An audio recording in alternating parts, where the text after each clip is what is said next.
আসসালামু আলাইকুম ওরহমতুল্লাহি ওবারাকাতুহু। আলহামদুলিল্লাহ ওয়াসসালাতু ওয়াসসালামু আলা রাসূলিল্লাহ ওয়া বা'দ। সুপ্রিয় দর্শক শ্রোতা ভাই ও বোন, যে যেখান থেকে আজকের এই ভিডিওটি দেখছেন সকলকে জানাচ্ছি আরমানিজ ইসলামিক স্টুডিওর পক্ষ থেকে আন্তরিক মোবারকবাদ ও শুভেচ্ছা।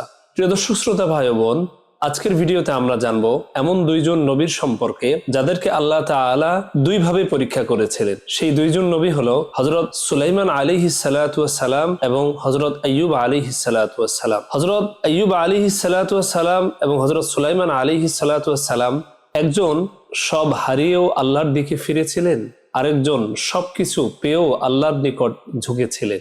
আর আশ্চর্যের বিষয় হলো আল্লাহ পাক রব্বুল আলামিন পবিত্র কোরআনুল কারীমের মধ্যে দুজনের ব্যাপারেই একই শব্দ ব্যবহার করেছেন। আল্লাহ তাআলা বলেন, নি'মাল আবদ, কত উত্তম বান্দা।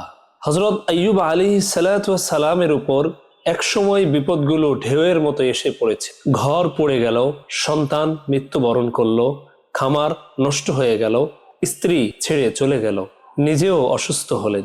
একজন মানুষের উপর একসঙ্গে যত কষ্ট নেমে আসতে পারে সবগুলোই তিনি দেখতে পেলেন। তিনি হৃদয়ের ভরসা হারালেন না।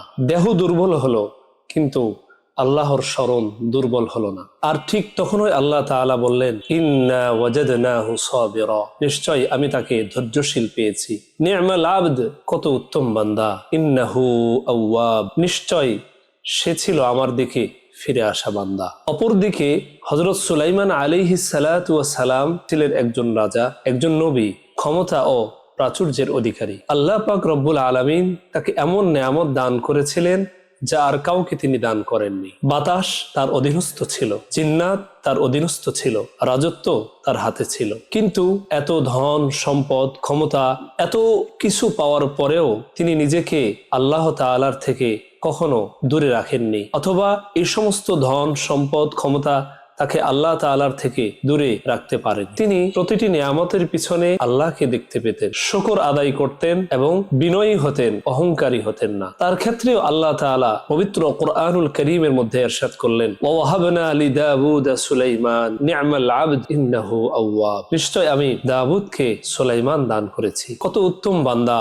ইন্নাহু আওয়াব, নিশ্চয় আমি দাউদ আলাইহিস সালাতু ওয়াস সালামকে সুলাইমানকে দান করেছি, সে কতই না উত্তম বান্দা। সে আল্লাহ অভিমুখী এবং বারবার আল্লাহর দিকে ফিরে আসা। সুপ্রিয় ভাই ও বোন, একজন সবকিছু হারিয়েও আল্লাহর প্রিয় বান্দা, আরেকজন সবকিছু পেয়েও আল্লাহ তাআলার প্রিয় বান্দা। পরীক্ষা আলাদা, পথ আলাদা, কিন্তু আল্লাহ পাক রব্বুল আলামিনের দৃষ্টিতে উভয়ে সম্মানিত এবং সমান। বোঝা গেল আল্লাহ পাক রব্বুল আলামিন যাকে সম্মানিত করতে চান, আল্লাহ পাক রব্বুল আলামিন যার দিকে তাকাতে চান, তাকে কখনো কষ্ট দিয়ে কাছে টানেন, কখনো আবার প্রাচুর্য দিয়ে পরীক্ষা করেন। যে কষ্টে ধৈর্য ধারণ করে সে আল্লাহ তাআলার নিকট প্রিয়, যে প্রাচুর্য পেয়েও আল্লাহ তাআলার শুকরিয়া আদায় করে সেও আল্লাহ তাআলার নিকট প্রিয়। সুপ্রিয় দর্শক শ্রোতা ভাই বোন, আমরা আজকে এই দুই নবীর ঘটনা শুনে এটি বুঝতে পারলাম যে আল্লাহ পাক রব্বুল আলামিন মানুষকে ধন সম্পদ দিয়েও পরীক্ষা করেন, আবার কাউকে অসুখ বিসুখ ধন সম্পদ নষ্ট করার মাধ্যমেও পরীক্ষা করেন। আল্লাহ পাক রব্বুল আলামিন দেখতে চান আমার বান্দা আমার প্রতি কিরূপ বিশ্বাস রাখে, আমার প্রতি তার ঈমান কতটুকু। আমরা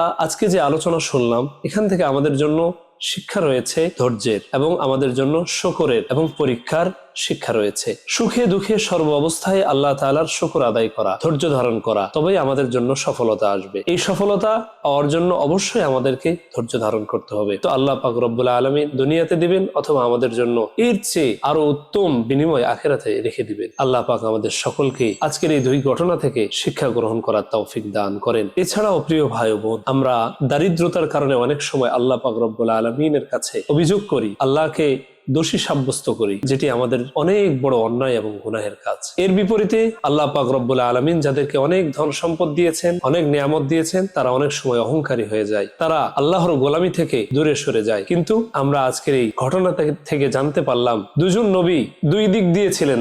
তারা কখনোই আল্লাহ তাআলার থেকে পিছপা হন নাই। একজন একেবারে অত্যন্ত দুঃখের মধ্যে থাকার পরেও আল্লাহর প্রতি সন্তুষ্ট ছিলেন, ধৈর্য ধারণ করেছিলেন। আরেকজন গোটা পৃথিবীর রাজত্ব পেয়েও তিনি আল্লাহ বিমুখ হন নাই, বরং আল্লাহকে তিনি সর্ব জায়গায় দেখতে পেতেন, আল্লাহর শুকরিয়া আদায় করতেন। আল্লাহ পাক রব্বুল আলামিন আমাদের সকলকেই উক্ত ঘটনা থেকে শিক্ষা গ্রহণ করে আমল করার তৌফিক দান করেন। ওয়া আখিরু দাওয়ানা আলহামদুলিল্লাহি রাব্বিল আলামিন। ওয়াসসালামু আলাইকুম ওয়া রাহমাতুল্লাহি ওয়া বারাকাতুহু।